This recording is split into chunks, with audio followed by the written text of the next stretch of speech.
네, 정말 안타까운 소식이 전해지게 됐죠. 지난 24일 오후 6시께 가수 구하라 씨가 청담동 자택에서 숨진 채 발견됐다라는 비보가 전해졌습니다. 구하라 씨는 지난 2008년 그룹 카라로 데뷔해 한국과 일본을 오가며 한류 대표 걸그룹으로 활약을 했는데요. 이후 연기와 예능을 종횡무진하며 정말 많은 사랑을 받았었죠. 네, 저도 정말 이 소식 듣고 깜짝 놀랐는데요. 구하라 씨를 누가 발견한 건가요? 네, 최초 발견자는 구하라 씨의 그 가사 일을 도와주는 가사 도우미 분이었어요. CCTV 분석 결과 24일 0시 35분경 구하라 씨가 집으로 귀가하는 것이 이제 확인이 됐는데요.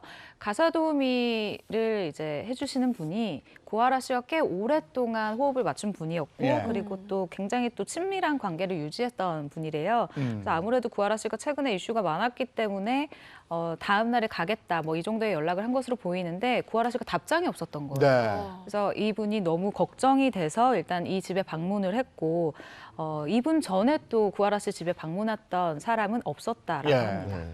이번에 구하라 씨 자택에서 직접 작성한 메모가 발견이 됐다고 네. 하죠. 맞습니다. 경찰에서는 그 구하라 씨 집에서 메모를 발견했다라고 이야기를 했는데요.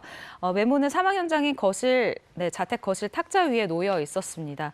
손으로 짧게 쓴 이 아주 짧은 메모였는데 네. 신변을 비관하는 내용이 담겨 있는 것으로 확인이 됐어요. 그런데 경찰 관계자는 이 내용 중에 공개할 만한 것은 없다라면서 뭐 또 다른 추측이나 루머가 나오는 것을 사전 차단하기도 했습니다. 예. 구하라 씨 사망 관련해서 지금 수사는 어떻게 진행되고 있습니까? 네, 경찰은 일단 구하라 씨 사망과 관련해서 범죄 혐의점이 없다고 판단을 하고 또 부검을 하지 않기로 결정을 했다고 합니다. 경찰은 구하라 씨 유족 진술 그리고 현장 상황들을 모두 종합적으로 보았던 결과 일단 타살 가능성이 없다라고 예. 결론을 내렸고요. 그래서 이 같은 결정이 내렸고 시신은 유족에게, 그러니까 유가족에게 인도가 됐다라고 합니다. 인계가 됐고요. 이제 경찰은 타살 의심점 여부에 대해서 수사를 진행한 뒤에 별다른 특이점이 없다면 발견되지 않으면 이 사건을 종결할 것으로 보입니다. 네, 지난달 절친이었던 가수 설리 씨의 사망 소식에 비통함을 드러내기도 했었는데요. 그런 구하라 씨의 이런 극단적인 선택은 정말 안타깝습니다. 네, 저도 굉장히 안타깝다는 생각이 좀 들고 한국의 소속사가 구하라 씨가 없었다고 해요. 그러면서 일본에서 좀 활동을 전념을 했는데 갑작스럽게 설리 씨가 이제 사망을 하게 되면서 좀 많이 힘들어했다라는 주변의 이야기가 있었습니다. 네. 최측근 주변 이야기로는 이제 주변 사람들이 좀 도와주면서 잘 버티고 있었고 SNS에 아마 많은 분들이 아시겠지만 설리야 네 목까지 열심히 살게라며 말을 하면서 맞아요. 눈물을 쏟아내기도 했었는데 네.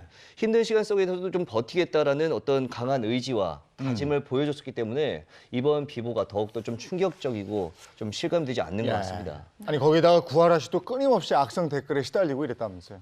저는 이런 인신공격성 악플 정말 위험하다라고 생각하는데요. 특히 작년 9월에 전 남자친구인 최모 씨와 법정 싸움을 벌이면서 구하라 씨에게 악성 댓글이 좀 정말 많이 늘어나기는 했어요. 구하라 씨는 전 남자친구로부터 이런 은밀한 그 두 사람의 사생활적인 이 영상을 공개하겠다, 유포하겠다라는 협박을 당한 피해자였죠. 그런데도 불구하고 많은 네티즌들은 여자 연예인이 이런 동영상이 있다라는 사실만으로 굉장히 그녀를 공격하기 시작한 거죠.